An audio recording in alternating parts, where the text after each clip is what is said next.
communiqué du parquet général près la cour d'appel de Conakry. À messieurs les procureurs de la République, près les tribunaux de première instance de Dixine, Mafankou, Kaloum, Dubreka et Koya. Objet: instruction aux fins de poursuites judiciaires contre les organisateurs et les participants à la manifestation interdite du 28 juillet 2022 pour des faits présumés de manifestations illicites, de destruction d'édifices publics et de biens privés, de provocation à un attroupement, de coups et blessures volontaires, d'association de malfaiteurs, d'entrave à la liberté de circulation et de complicité.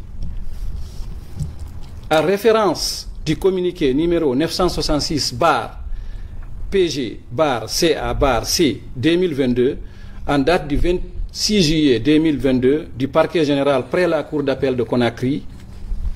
enjoignant les procureurs de la République près les tribunaux de première instance de Kaloum, Mafankou, Dixine, Dubreka et Koya, qu'en cas de constatation des troubles à l'ordre public et des faits répréhensibles d'engager sans délai des poursuites judiciaires contre les organisateurs de la manifestation interdite et autres auteurs des infractions ci-visées.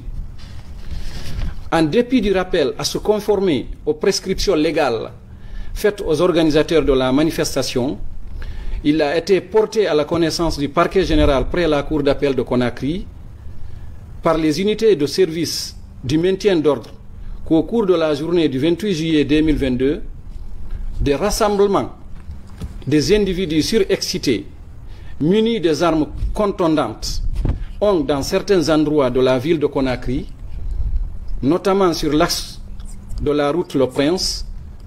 Carrefour Taneri, Baïlobaya, Keitaya, pris d'assaut les éléments des services de maintien d'ordre de la police et de la gendarmerie nationale, causant de nombreux blessés dans leur rang. Ces agissements ont causé des troubles à l'ordre public, entravant la libre circulation des citoyens, occasionnant ainsi la destruction de la brigade de gendarmerie de Bambeto et des véhicules de police et de la gendarmerie nationale. Ces faits répréhensibles ont été commis à la suite des appels à manifester du Front national de la défense de la Constitution FNDC, dont les membres sont connus et identifiés. Le parquet général,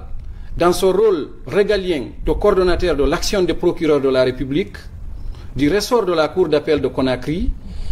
conformément aux dispositions des articles 41, 42, 43 et suivants du Code de procédure pénale, instruit aux procureurs de la République des tribunaux de première instance de Kaloum, de Mafankou, de Dixine, de Dubreka et de Koya, de diligenter sans délai des poursuites judiciaires contre les organisateurs de la manifestation interdite, en saisissant les unités de police judiciaire de leur ressort, conformément aux dispositions du Code de procédure pénale. Le parquet général attache du prix à l'exécution des présentes instructions dans l'intérêt de la loi et de la préservation de la quiétude sociale en République de Guinée. Conakry, le 28 juillet 2022, le parquet général. Le Front national pour la défense de la Constitution FNDC, organisateur de la manifestation appelée ce jeudi 28 juillet à Conakry, vient de dresser un premier bilan. Alors que le chef des armées, le colonel Sadiba Koulibaly, a annoncé mercredi la consignation de l'armée dans les garnisons, le mouvement citoyen a accusé les autorités d'avoir décidé de déployer l'armée sur les différents axes de Conakry à Dubreka et Koya pour empêcher tout regroupement. À la suite de la réunion tenue à l'état-major général des armées hier mercredi, regroupement des membres du CNRD et du gouvernement, la décision a été prise de déployer l'armée sur les différents axes de Conakry à Dubreka et Koya de 20h à 6h du matin à l'effet d'empêcher tout regroupement.